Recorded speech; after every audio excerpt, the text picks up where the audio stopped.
He's 79 years old now, but the FBI calls Samuel Little America's most prolific serial killer, having confessed to 93 murders that occurred between 1970 and 2005. Investigators believe he's telling the truth and say Little has a photographic memory, able to sketch his victims decades later, in interviews recalling minute, haunting details of each victim and murder scene.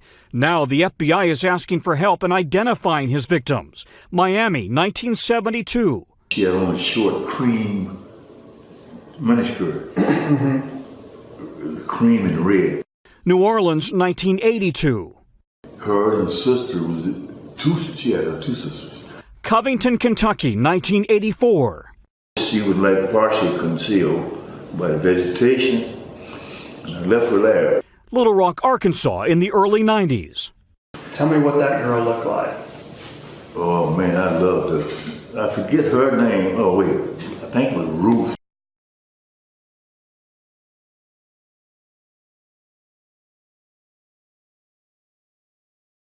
Ecuador shut down 3 oil fields because of ongoing protests in the country. Tensions have been building there since the government moved to scrap fuel subsidies, which has resulted in price hikes for goods.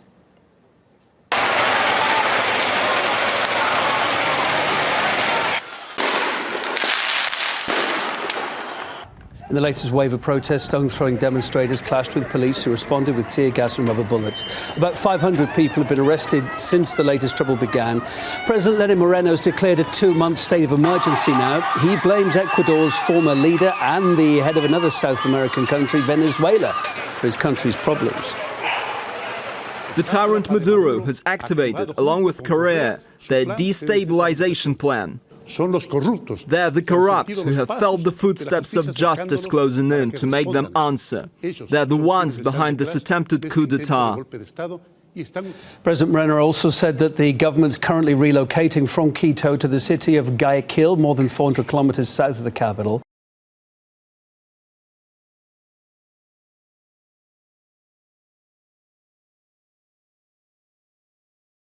A leaked drone video is sparking new concerns that China's harshly targeting ethnic Muslims. The disturbing footage appears to show hundreds of detainees in Western China bound and blindfolded.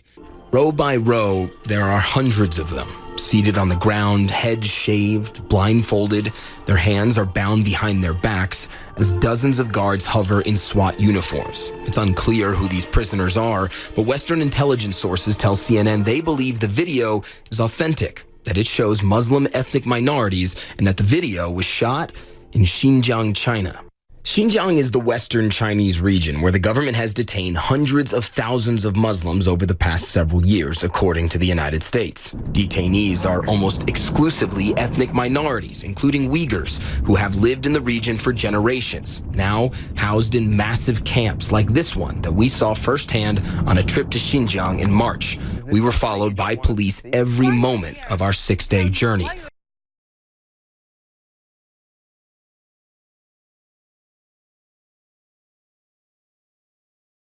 Pupils from the Hillcrest Secondary School in Mossel Bay having been arrested for the murder of a fellow learner. Yes, definitely. We have since identified the learner as Kuselo Ndanda, and he's in fact 17 years old, and he was a grade 9 learner at the school.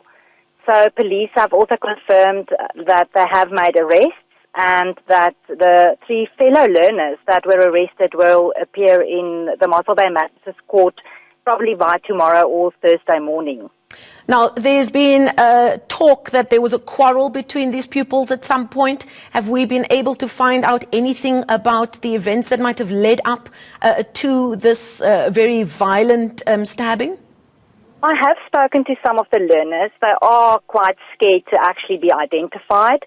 And there is talk among learners that this might have been a gang-related incident.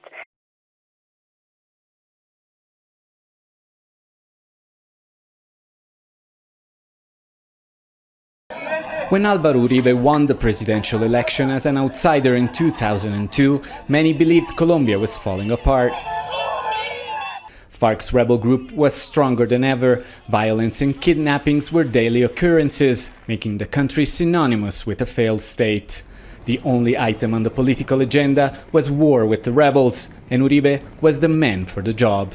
So he's immensely popular because he captures this imagination of the strong man, the person who delivered results on this problem that we seem unable to tackle. A shrewd and very charismatic politician with a populist streak, he governed with an iron hand. Assisted by billions of dollars sent by the United States, he successfully pushed the guerrilla group back into the jungle. But his success came at a cost. His administration, particularly during his second term, was beset by corruption and human rights abuses.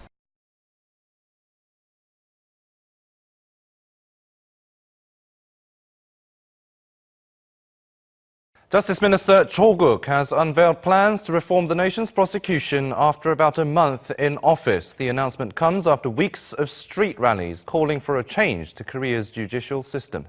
South Korea's Justice Minister Cho Kuk has announced a set of short and medium-term prosecutorial reform plans, most of which center on curbing the prosecution's power and prioritizing human rights. I will exert my utmost efforts to systemize a prosecutorial reform that prioritizes the rights of the public. I will correct the wrong investigative customs of the prosecution so that it respects the rights of the people and exercises self-control. In a press briefing on Tuesday, the newly appointed Justice Minister highlighted the urgency of reforming the prosecution. Under the immediate measures, prosecutors will only be able to use investigative vehicles for work purposes. The measures also create a special committee to check the legitimacy of prosecutors being transferred to other government organizations.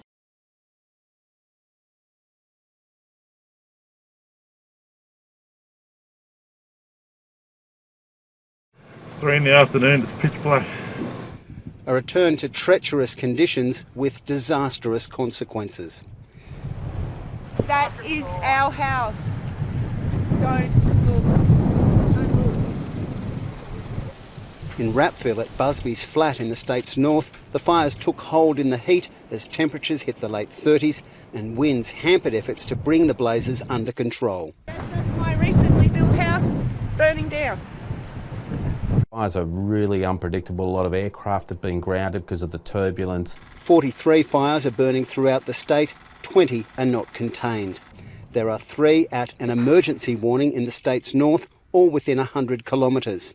At Busby's flat in the Richmond Valley, where homes have been lost. At Long Valley, west of Casino, where residents have been urged to take shelter. And in Tenterfield, the fires have come within 4 kilometres of town.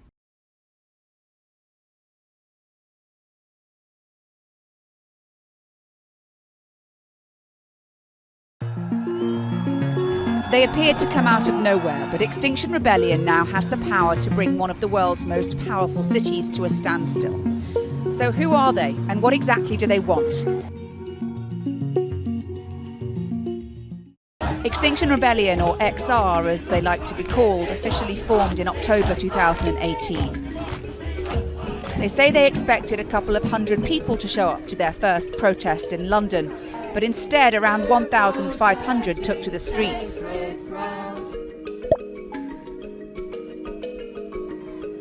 They have 3 main points they're demanding. First, they want the government to declare a climate and ecological emergency.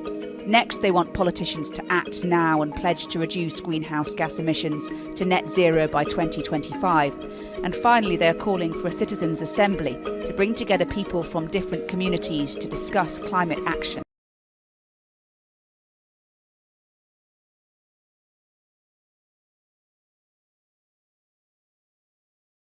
Higher power prices and more blackouts are being predicted if the Morrison government presses ahead with new electricity market rules. The energy sector says the laws will kill investment, while the Treasurer claims it offers greater protection for consumers.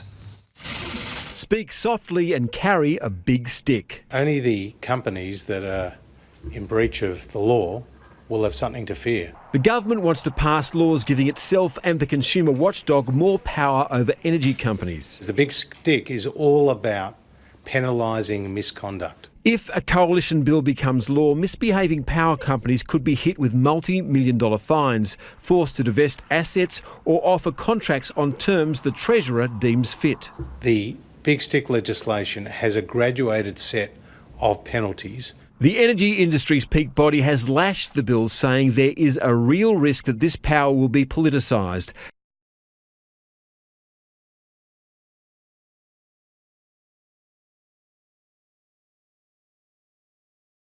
I want to get away from that farm, more than anything. But it's not worth living in a world where China controls my country's art.